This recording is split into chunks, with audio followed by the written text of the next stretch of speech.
Vamos a abrir nuestras Biblias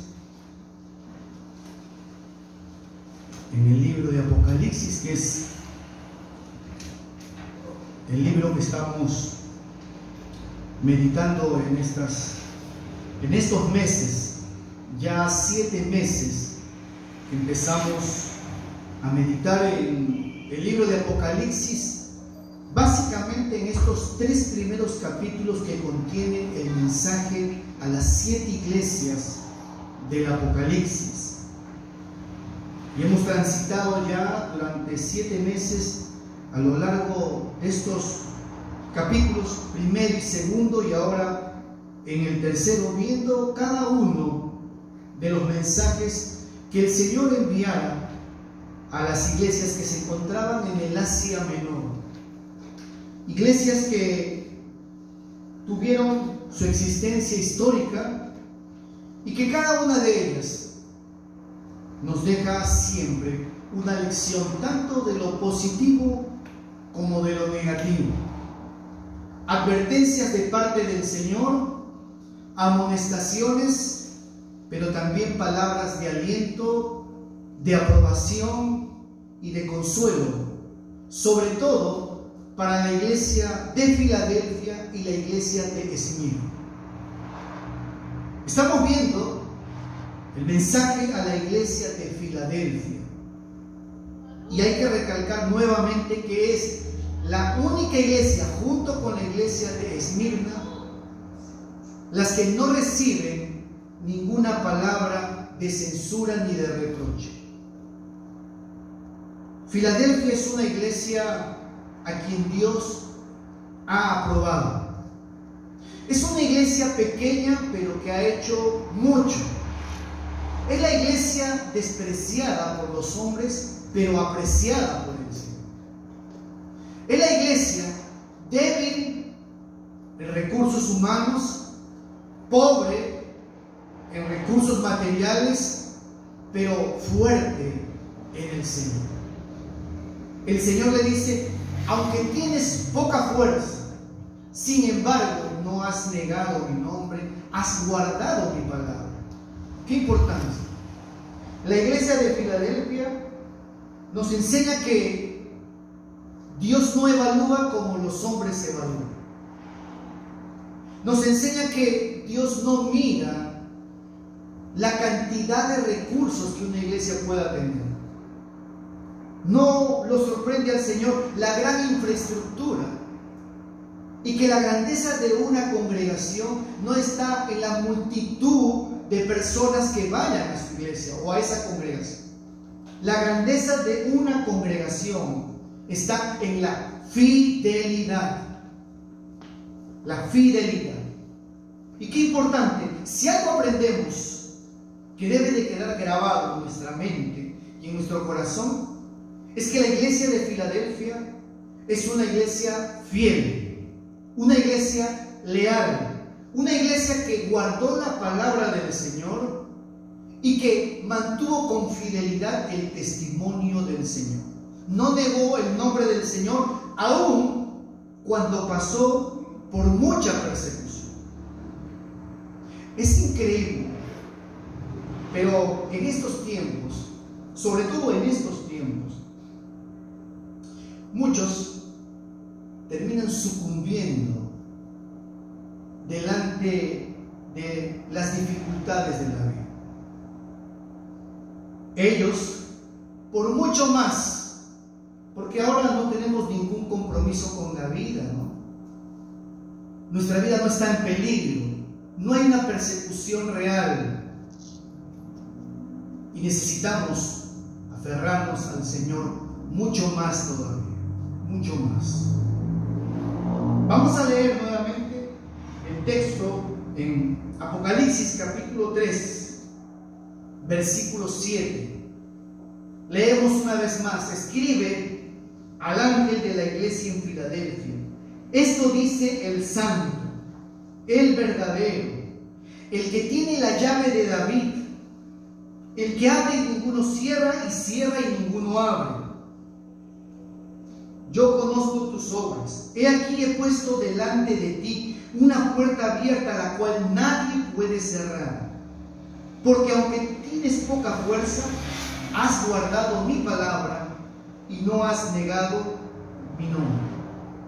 He aquí, yo entrego de la sinagoga de Satanás a los que se dicen ser judíos y no lo son, sino que mienten. He aquí, yo haré que vengan y se postren a tus pies y reconozcan que yo te he amado. Una vez más vamos a leer este versículo 9, porque es el versículo donde vamos a estar meditando en esta tarde. He aquí, yo entrego de la sinagoga de Satanás a los que se dicen ser judíos y no lo son, sino que mienten. He aquí, yo haré que vengan y se postren a tus pies y reconozcan que yo te he amado. Que yo te he amado. Quiero que veamos este versículo 9, porque aquí encontramos algunas enseñanzas que son aplicables a nuestra vida. He aquí, yo entrego de la sinagoga de Satanás a los que se dicen ser judíos y no lo son. No lo son. Hemos visto la semana pasada el elogio y la aprobación del Señor, aquellas cosas que el Señor Jesucristo subraya como buenas de esta iglesia y que nos faltaría tiempo aún para poder meditar a mayor profundidad, porque debemos de mirar una y otra vez, porque esta es la iglesia a la que debemos de imitar. Una iglesia que era fiel testigo del Señor. Por eso Dios le abrió una puerta la cual nadie podía cerrar. Era una puerta abierta para la predicación, una puerta abierta para hacer más de lo que ya había hecho. Repito, esta iglesia hizo mucho con poco. Y eso nos demuestra que no se necesita grandes recursos materiales, ni gran cantidad de personas para hacer las cosas que son agradables delante del Señor. Pero el versículo 9 empieza a redactarse, empieza a enseñar, a decir las cosas que el Señor va a hacer ahora a favor de su iglesia. Son las promesas que el Señor empieza a describir para esta iglesia que había permanecido fiel a pesar de la persecución. Dice el texto bíblico, versículo 9: he aquí, yo entrego de la sinagoga de Satanás a los que se dicen ser judíos y no lo son. Esta expresión, sinagoga de Satanás, ya ha aparecido en el capítulo 2, en el versículo 9, justamente en el mensaje a la iglesia de Esmirna. Se habla también de la sinagoga de Satanás. Ustedes pueden ver ahí el texto bíblico y ven cómo los judíos habían estado persiguiendo a la iglesia. En las sinagogas, sabemos, eran lugares de reunión, de adoración, que el pueblo judío había levantado durante la época del exilio babilónico. Cuando Nabucodonosor deportó al pueblo judío, ellos no tenían dónde congregarse. El templo fue destruido, no había un lugar físico para poder ellos adorar a Dios. Y entonces empezaron a establecer lugares donde ellos pudieran reunirse para poder adorar a Dios. Y las sinagogas eran lugares que eran presididas por 16 varones. Se dice que el profeta Ezequiel fue quien inició estos lugares para que pudieran adorar al Señor. Luego de la muerte del Señor, a mediados del primer siglo, las sinagogas, muchas de ellas, se empezaron a reunir para tramar cómo perseguir y exterminar a la iglesia, la cual ellos consideraban ser una secta enemiga del judaísmo. El Señor Jesucristo participó durante su ministerio terrenal de las sinagogas. tenemos las referencias en las Escrituras. Pero aquí el Señor Jesucristo está diciendo: he aquí yo entré de la sinagoga de Satanás. ¿Por qué? Porque en las sinagogas, sobre todo en la ciudad de Esmirna y en Filadelfia, habían levantado una feroz oposición contra la iglesia del Señor. El libro de Apocalipsis nos muestra justamente que en estas dos ciudades, de manera particular, Esmirna y Filadelfia, las sinagogas que estaban allí estaban complotando, tramando cómo hacerle daño a la iglesia. Y el Señor Jesús le dice: he aquí, yo entré de la sinagoga de Satanás. Y lo que está diciendo el Señor Jesucristo es: ellos no son una sinagoga de Dios, porque si fueran verdaderos adoradores de Dios, no procurarían destruir la iglesia. Perseguir la iglesia es perseguir a Cristo. ¿Se acuerdan ustedes que Saulo persiguió a la iglesia? Y vino la voz del cielo que dijo: Saulo, Saulo, ¿por qué me persigues? Dura cosa te es dar coces contra el aguijón. Perseguir a la iglesia era perseguir a Cristo. Oponerse a la iglesia es oponerse al Señor. Y lo que está diciendo el Señor Jesucristo aquí es, en primer lugar, ellos no son una sinagoga de Dios, sino son un instrumento de Satanás. Ellos están haciendo todo lo contrario que un verdadero adorador de Dios, un verdadero discípulo de Dios, un seguidor de Dios debe de hacer. Y dice la Escritura: he aquí, yo entré en la sinagoga de Satanás. Aquellos que se dicen ser judíos y no lo son, sino que mienten. Ellos, el pueblo judío, se consideraban ser el pueblo de Dios, elegido por el Señor para poder llevar a cabo sus propósitos. Y esa expresión que está allí en el texto bíblico que dice: ellos dicen ser judíos y no lo son, no es algo menudo. Es una expresión que tiene bastante peso. Para un judío decir que lo era motivo de orgullo, era motivo de sentirse complacido, de haber sido depositario de la verdad de Dios. Era un privilegio. Tanto así que ellos tenían una expresión. Cada vez que ellos oraban, decían: Señor, te doy gracias porque no me has hecho gentil ni perro, sino soy parte del pueblo de Dios. Había llegado una jactancia y un orgullo de tal manera que ellos consideraban a los gentiles como gente de segunda o de tercera clase. Y el Señor Jesucristo está diciéndoles a ellos, y le dice a la iglesia: ellos dicen ser judíos pero no lo son, mienten, no son verdaderos creyentes.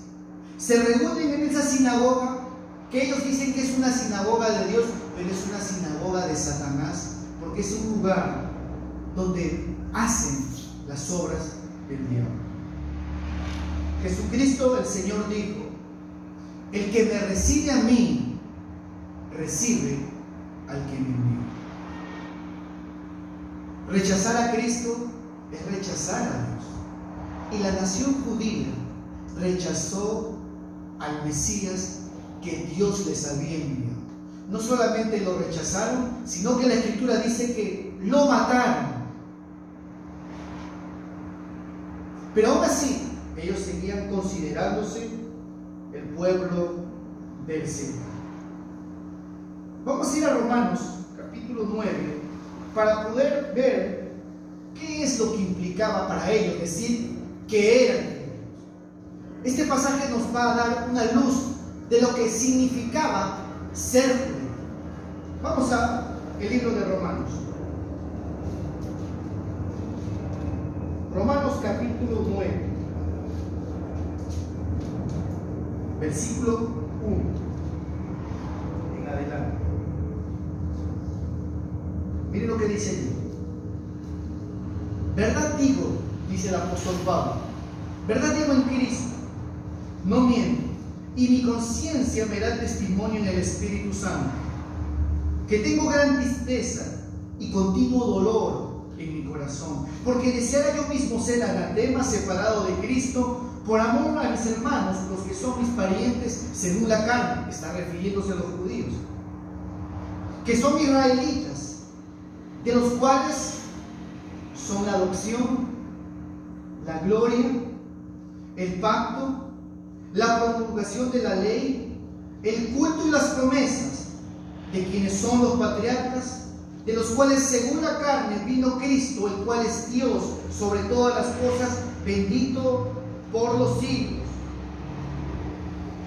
Esto era en síntesis lo que un judío era, y ellos sabían eso. A ellos se les dio la revelación de Dios, no a otro pueblo, fue a ellos.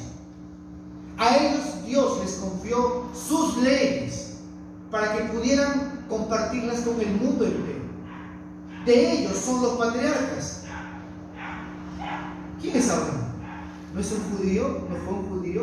Abraham, Isaac y Jacob, los profetas, ¿no eran judíos? Es más, dice, el Señor Jesucristo, según la carne, era un judío. Y Jesús está diciendo en el mensaje a la iglesia de Filadelfia, ellos dicen ser judíos, pero miren, no lo son. Son una sinagoga de Satanás. Si hay alguien que persiguió con ferocidad a Cristo durante su ministerio terrenal, fueron los judíos, sobre todo las autoridades.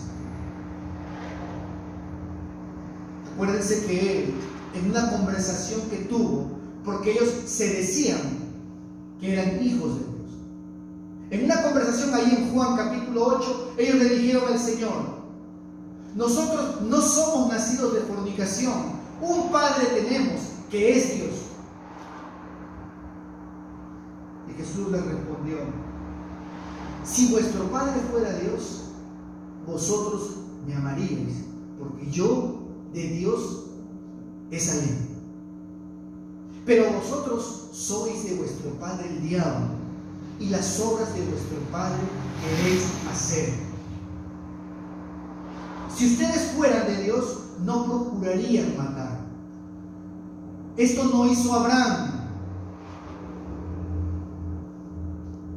Ellos seguían considerándose aún, muchos años después de la muerte y resurrección del Señor Jesucristo, se consideraban judíos. Y Dios les dice, ustedes no son verdaderos judíos. Ustedes lo que son una sinagoga de Satanás. Porque ustedes están haciendo todo lo contrario de lo que un verdadero creyente, un verdadero devoto de Dios hace. Y Pablo va a explicar allí en Romanos quién es un verdadero judío. Si leemos el versículo 6 de Romanos, donde estamos allí, miren lo que dice. No que la palabra de Dios haya fallado, porque no todos los que descienden de Israel son israelitas, sino que son descendientes, no por ser descendientes de Abraham, son todos hijos, sino que en Isaac te será llamada descendencia. ¿Qué cosa está diciendo Pablo aquí? Un verdadero israelita, un verdadero judío, no lo es por haber nacido en un espacio físico, en un determinado lugar, y no se es parte del pueblo de Dios porque simplemente desciendes físicamente de Abraham.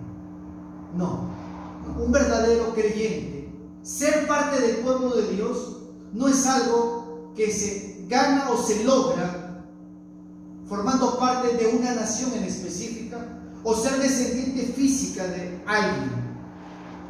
Y Pablo dice, no, sino que la promesa es que en Isaac te será llamada descendencia. ¿Quiénes son los verdaderos judíos? Dice Pablo. Él va a razonar y va a exponer quiénes son los verdaderos descendientes de Abraham. Y vamos a ir a Romanos, en el capítulo 2, versículo 28.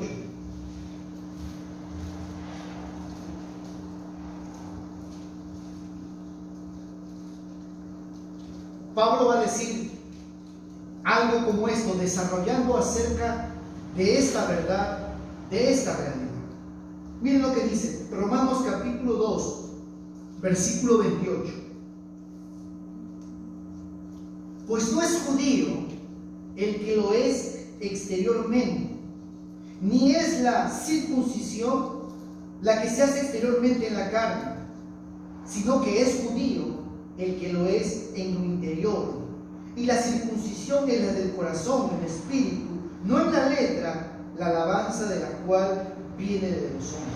No viene de los hombres, sino de Dios. ¿Qué cosa está diciendo Pablo aquí? Ser judío no es algo externo. Ser un parte del pueblo de Dios no se gana cumpliendo un rito como la circuncisión. Como ahora tampoco no se es un verdadero creyente si alguien se bautiza.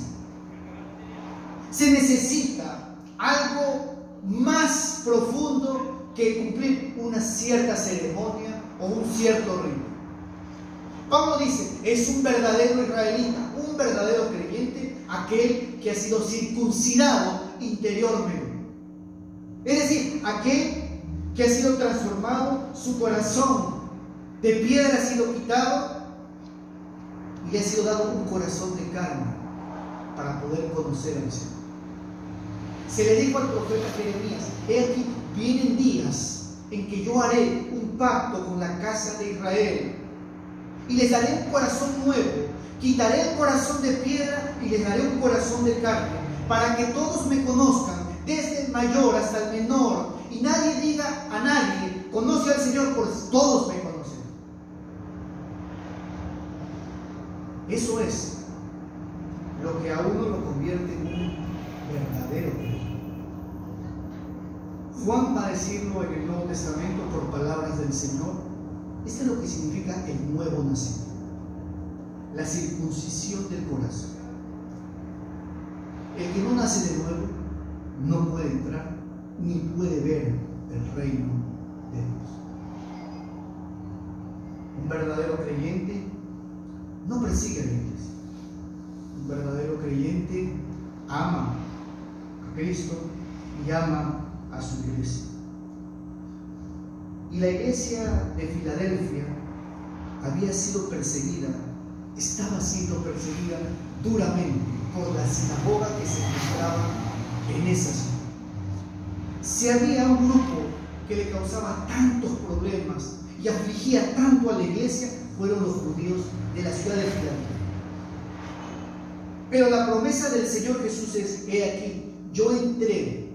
Y literalmente la traducción es, yo te entrego de la sinagoga de Satanás.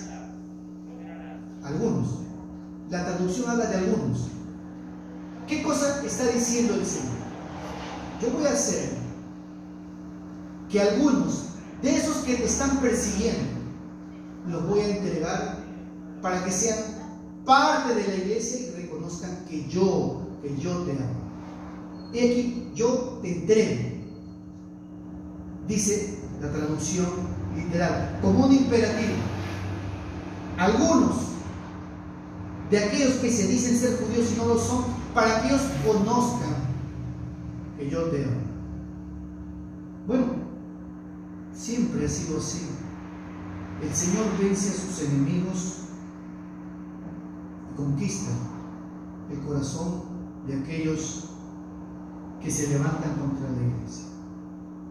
¿Se acuerdan de Saulo? Saulo es el ejemplo, digamos, escritural que tenemos de cómo el Señor hace que aquellos que son enemigos de la iglesia vengan humillados de rodillas, reconociendo que el Señor Jesucristo ama su iglesia. Ama su iglesia. ¿Se acuerdan de Saulo? Saulo dice, el capítulo 8 de Hechos, asolaba la iglesia del Señor. Se dice de Saulo que respiraba amenazas de muerte contra los discípulos del Señor. Saulo consentía en la muerte de Esteban. Y se dice de Saulo, por palabras de Ananías: Señor, he escuchado de este hombre cuántos males ha hecho a los santos en Jerusalén. Sin embargo, este Saulo fue humillado por el Señor. Iba persiguiendo a la iglesia de Cristo. Dice que entraba a las casas y los sacaba arrastrando y metía preso a los cristianos. Sin embargo, el Señor le salió al encuentro, cayó del caballo, quedó ciego, fue humillado por el Señor y tuvo que ir donde Ananías para que este hombre de Dios, este cristiano, pudiera orar por él y que él recobrara la vista. Le dijo el Señor: vete a la casa de un tal Ananías para que ore por ti y recobre la vista. Ananías tiene cierto temor y el Señor le dice: este es un instrumento escogido por mí. ¿Y sabe lo que pasa? Ananías le dice: hermano Saulo, el Señor que se te apareció me ha enviado para que recobres la vista. Inmediatamente recobró la vista. Y allí, humillado, Pablo se convirtió de perseguidor a predicador del Evangelio del Señor Jesucristo. Cuando usted termina esa parte, dice: y enseguida Pablo anunciaba el Evangelio del Señor Jesucristo. El Señor puede cambiar los corazones, y lo que está diciéndole a la iglesia de Filadelfia es darle palabras de aliento. No tengas temor. De estos que te están persiguiendo, te voy a dar algunos para que ellos reconozcan que yo te he amado y que ellos mienten al decirse ser parte del pueblo de Dios. He aquí, yo haré, dice el Señor, que vengan y se postren a tus pies. Esta es una expresión también importante, porque es una expresión que está tomada también del Antiguo Testamento.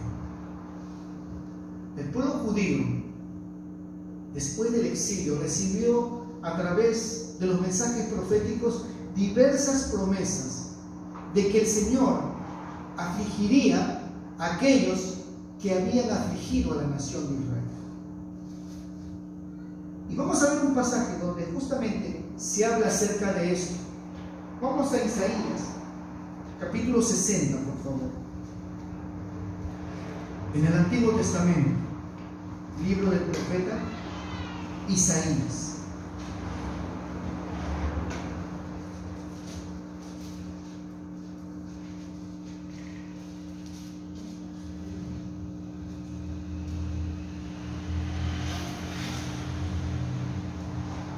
Versículo 14. Isaías, capítulo 60, versículo 14. Miren lo que dice la escritura allí. Y vendrán a ti humillados los hijos de los que te afligieron, y a las pisadas de tus pies se encorvarán todos los que te escarnecían. Te llamarán ciudad del Señor, Sión del Santo de Israel. Era una promesa del Señor para el pueblo judío. Los que te afligieron vendrán delante de ti, se arrodillarán aquellos que te escarnecieron y reconocerán que tú eres pueblo de Dios. Ahora, aquí se está extrapolando. Y el Señor Jesucristo mismo está tomando parte de estas promesas y se las está aplicando a la iglesia del Señor. ¿Qué cosa está diciendo? El pueblo del Señor ahora ya no es una nación especial. El pueblo del Señor está conformado por muchas personas de diferentes naciones, de todo pueblo. Y ahora esta promesa es para la iglesia. El Señor Jesucristo mismo está tomando la Escritura y está aplicándolo a la iglesia y le dice a la iglesia de Filadelfia: yo voy a hacer esto. Ellos van a reconocer que yo te he amado. Los textos, las promesas que un día fueron aplicadas a la nación de Israel, ahora son aplicadas a la iglesia del Señor. La iglesia ahora es el Israel de Dios. Es lo que enseña la palabra de Dios. La iglesia es ahora el Israel de Dios. Quiero ir con ustedes a Gálatas, porque este es un poco de eclesiología que se muestra en este pasaje para que podamos entender la naturaleza de la iglesia y por quiénes está conformada la iglesia del Señor en la actualidad. Repito, ya no está confinada la iglesia a un determinado pueblo, ni racial, ni culturalmente, ni por participar de alguna ceremonia. Miren lo que dice Gálatas. Gálatas capítulo 3. Gálatas capítulo 3. Versículo 26.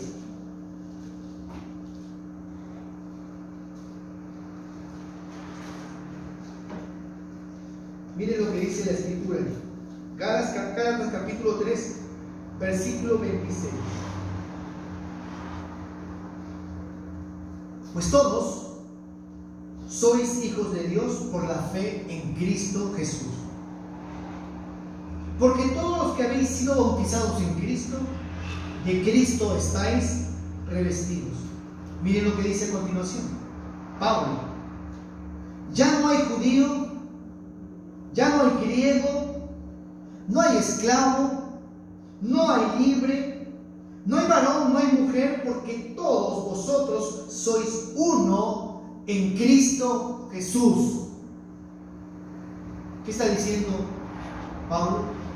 La iglesia está conformada ya no por judíos solamente, sino por judíos, por gentiles, por esclavos, por libres. Es decir, hasta las condiciones sociales quedan de lado cuando venimos dentro de la iglesia.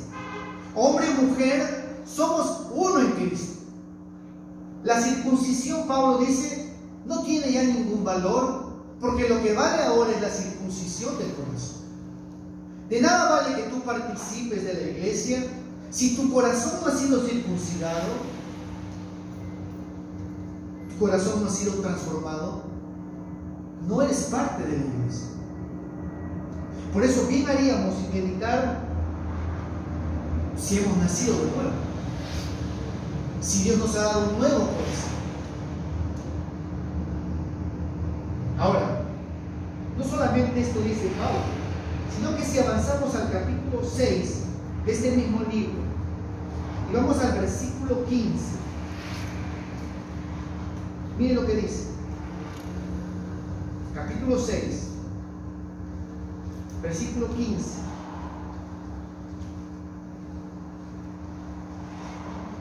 Versículo 16.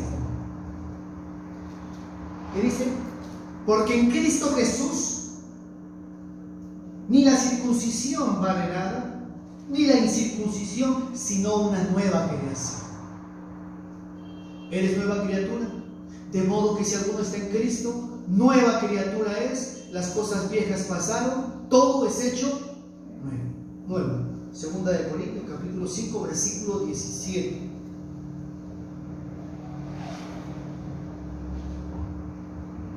Y a todos los que anden conforme a esta regla, paz y misericordia sea a ellos y al, ¿qué dice?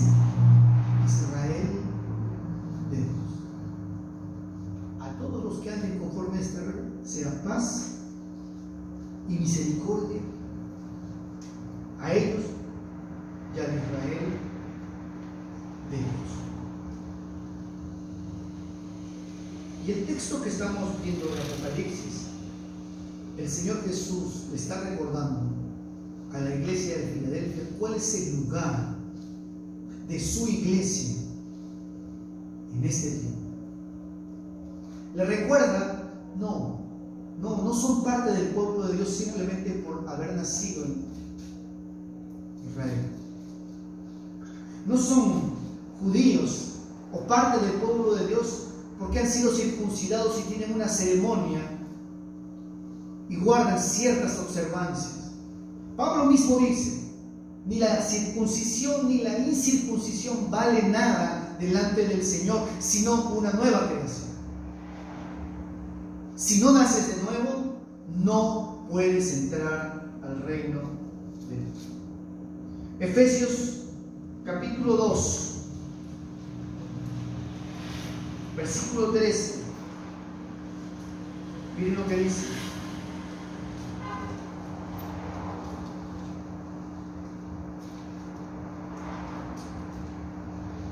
Pero ahora, en Cristo Jesús, vosotros que en otro tiempo estabais lejos, habéis sido hechos cercanos por la sangre de Cristo. Porque Él es nuestra paz, que de ambos pueblos hizo uno, derribando la pared intermedia de separación. Ya no son dos pueblos de Dios. Ya no es el pueblo de Israel y la iglesia. La Escritura dice, de ambos pueblos hizo un solo pueblo. Hay un solo pueblo de Dios. Y los judíos tendrán que ser insertados en la iglesia y formar parte de la iglesia, porque solamente hay salvación en Cristo Jesús. No hay dos pueblos, hay un solo pueblo de Dios.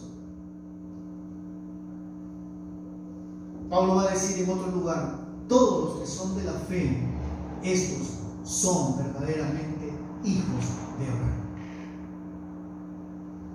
Y Pablo dice, nosotros que hemos creído en Cristo, somos hijos de Abraham, el creyente, el padre de la fe. No hay dos pueblos del Señor, hay solo un pueblo del Señor. Y Apocalipsis capítulo 3, versículo 9, he aquí yo entrego de la sinagoga de Satanás a los que se dicen ser judíos y no lo son, sino que mienten. He aquí yo haré que vengan y se postren a tus pies y reconozcan que yo te he amado. La iglesia no está confinada a un pueblo en particular ahora. La iglesia está conformada por creyentes de todo tipo, de toda raza, de toda nación. Y el libro de Apocalipsis lo describe de esta manera. Capítulo 7 de Apocalipsis, versículos 9 y 10. Miren lo que dice.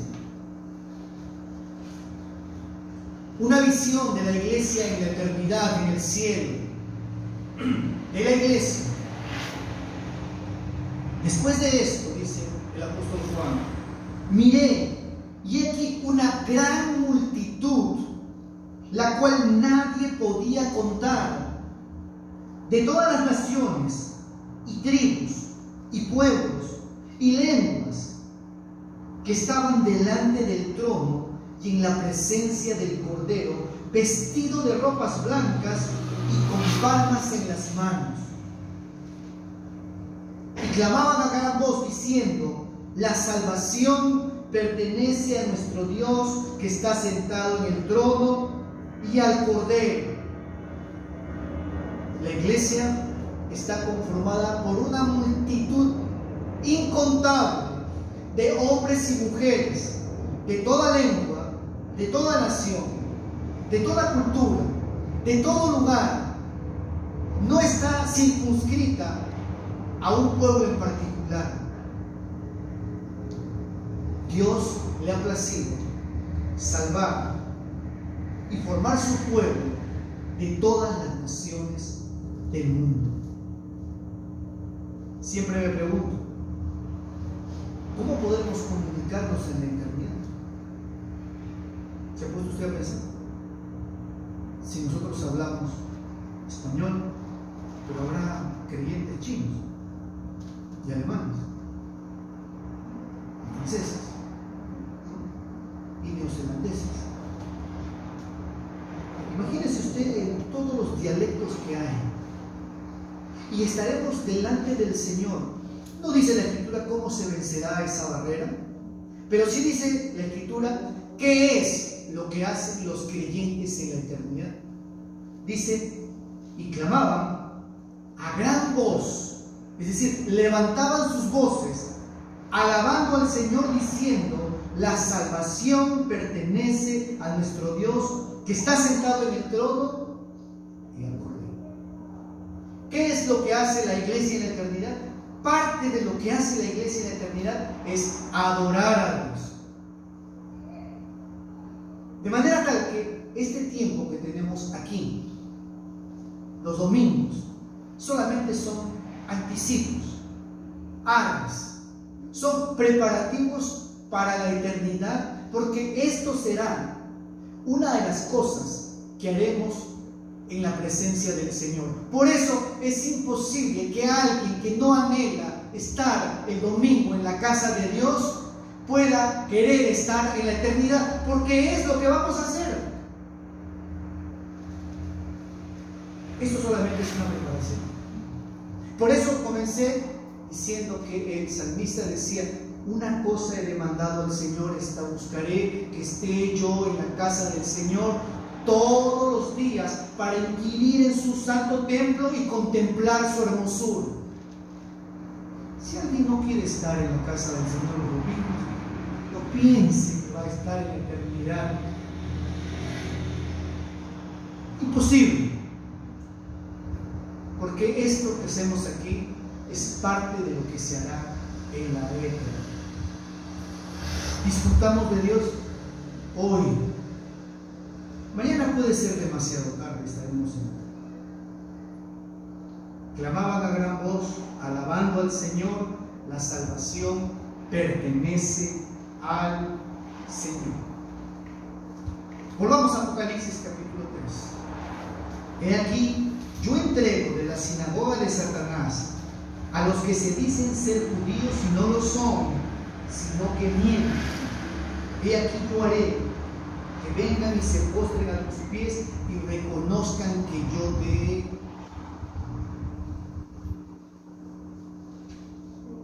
Díganme, ¿no tenemos problemas nosotros en este tiempo? ¿No hay gente que nos aborrece? Los enemigos que se levantan contra nosotros son instigados por Satanás. Satanás odia al pueblo de Dios. Tiene sus instrumentos. Los instiga para poder afligir al pueblo del Señor. Pero la promesa del Señor es esta: he aquí, yo haré que vengan y se postren a tus pies aquellos que te han afligido y reconozcan que yo te amo. ¿Qué significa esto como aplicación para nosotros también? ¿Usted tiene a alguien que le ha hecho daño? ¿O tiene a alguien que le está haciendo daño? ¿Sabe lo que dice la palabra del Señor? Mire lo que dice Romanos capítulo 2. Bloqueamos algunas páginas. Romanos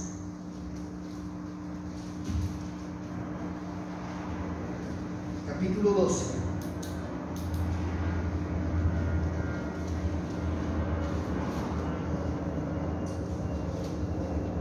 Versículo 19. Subrayen. Mire lo que dice aquí.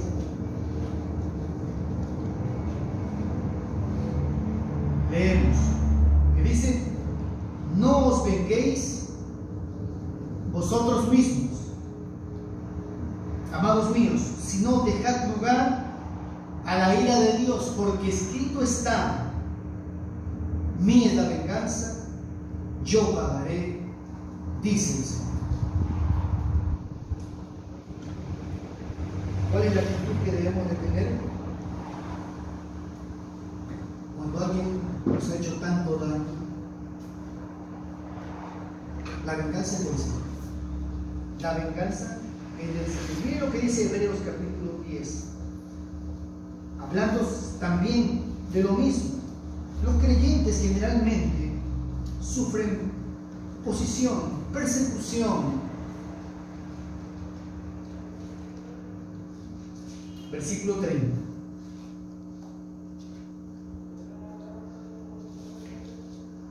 Pues conocemos al que dijo: mía es la venganza, yo daré el pago, dice el Señor. Proverbios capítulo 20, versículo 22, no lo busquen, dice, es algo corto, dice: no digas, yo me vengaré, esperen en el Señor y Él te salvará. A los creyentes de Filadelfia se les está diciendo: ustedes no se van a vengar por sus propias manos, yo haré que aquellos que los han afligido vengan humillados delante de ustedes. Y es lo que generalmente pasa. Si no, muchas veces lo que sucede es que nosotros queremos ver la justicia del Señor. Pero cuando nosotros vemos después a los años, tal vez, cómo el pago del Señor viene, verdaderamente nosotros oramos por aquellas personas. Jesús nos enseñó eso, que debemos de orar por aquellos que nos persiguen. Es algo complicado de hacer, porque lo menos uno quisiera hacer de manera natural es orar por aquel que te hace daño.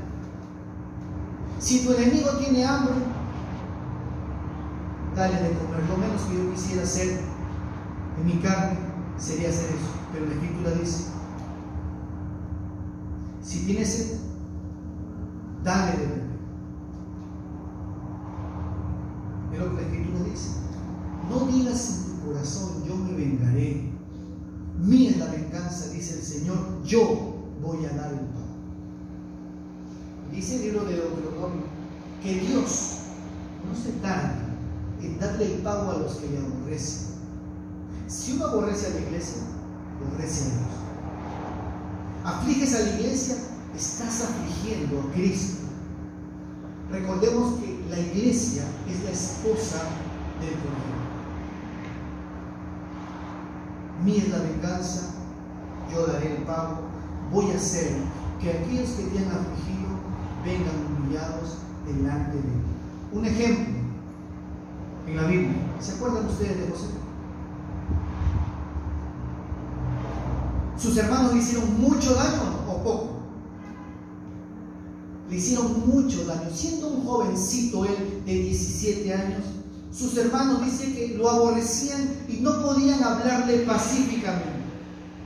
Y tramaron deshacerse de él, y la mejor manera fue venderlo como esclavo. No podían tolerar que el hermano menor que tenían pudiera compartir con ellos los sueños que había puesto Dios en su corazón, y no lo podían ver bien. Y una vez, cuando él se acercaba, porque su padre lo había enviado para ver cómo estaban sus hermanos, lo vieron de lejos y dijeron: aquí viene el soñador, vamos a matarlo y vamos a ver qué será de sus sueños. Rubén dijo: no lo matemos porque es nuestro hermano, mejor lo vendemos. Y saben ustedes la historia que pasó. Lo vendieron a los madianitas que pasaron por allí, y fue llevado a Egipto y sirvió como esclavo en la casa de Potifar. Luego de allí salió, fue difamado y fue puesto preso. Un daño irreparable le hicieron los hermanos de José a él. Pero cuando usted llega al final del libro de Génesis, usted encuentra cómo Dios cumple lo que dice su palabra. Mía es la venganza, yo daré el pan. Vamos a Génesis, por favor, en el capítulo 50, para que usted pueda ver allí cómo el Señor cumple su palabra, y esto tiene una aplicación también para nosotros el día de hoy. Yo haré que vengan delante de ti aquellos que te han afligido y reconozcan que yo soy el que te amo. Génesis capítulo 50, versículo 15. Mire lo que dice la Escritura. Vamos a leer. Viendo los hermanos de José que su padre era muerto, dijeron: quizás nos aborrecerá José y nos dará el pago de todo el mal que le hicimos. Ellos saben, la conciencia es un censor y un juez que te persigue cuando no hay reparación delante del Señor. Ellos se acuerdan, y José está ahora en una posición encumbrada, y enviaron a decir a José: tu padre mandó antes de su muerte diciendo: así diréis a José, te ruego que perdones ahora la maldad de tus hermanos y su pecado, porque mal te trataron. Por tanto, ahora te rogamos que perdones la maldad de los siervos del Dios de tu padre. Y José lloró mientras hablaba. Vinieron también sus hermanos y se postraron delante de él, rostro en tierra, y dijeron: henos aquí por siervos. La traducción correcta es esclavos. Henos aquí por esclavos tuyos. Y le respondió José: no temáis, ¿acaso estoy yo en lugar de Dios? Vosotros pensáis que es mal contra mí, mas Dios lo encaminó a bien para hacer lo que vemos hoy, para mantener en vida a mucho pueblo. Ahora pues, no tengáis miedo, yo los sustentaré a vosotros y a vuestros hijos. Así los consoló y les habló al corazón. Qué grandeza de ese hombre. Qué grandeza de ese. No solamente los perdonó, sino que les hizo bien. Los consoló y les habló al corazón. José grafica e ilustra el perdón que Cristo ha dispensado sobre nosotros. Los hermanos de José somos nosotros. Cristo nos ha perdonado y nos ha bendecido. ¡Qué grandeza!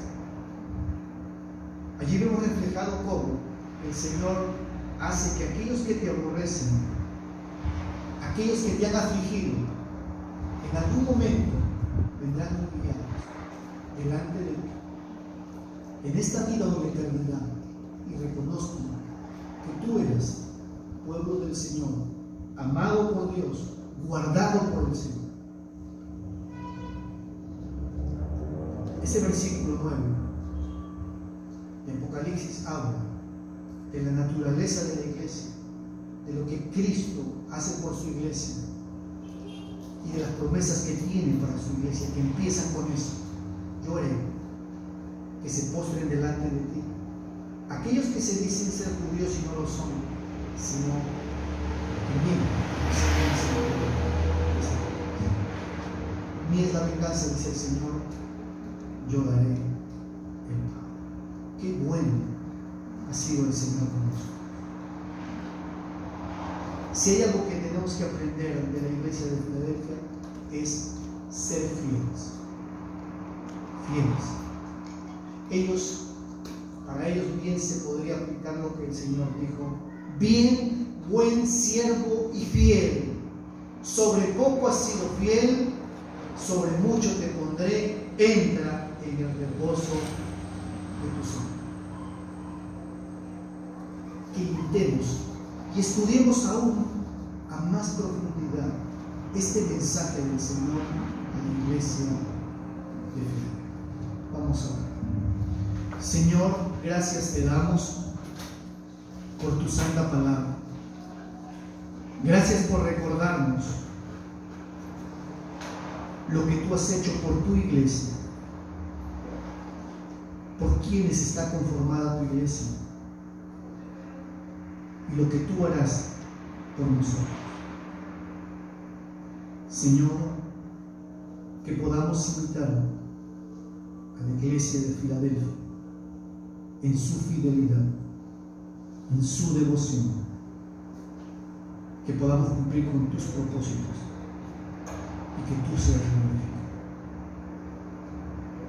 Señor, en el nombre de Jesús, derrama sobre nosotros tu gracia y tu amor, que podamos tener corazones agradecidos para vivir para ti. En Cristo Jesús lo pedimos, oh Padre Santo. Amén. Nos ponemos de pie, por favor, para poder cantar este himno antes de participar de la cena del Señor. Antes de participar de la cena del Señor. ¿Qué me puede dar perdón? Solo de Jesús la sangre y un nuevo corazón. Solo de Jesús la sangre. Precioso es el raudal que limpia todo mal, no hay otro manantial, solo de Jesús la sangre.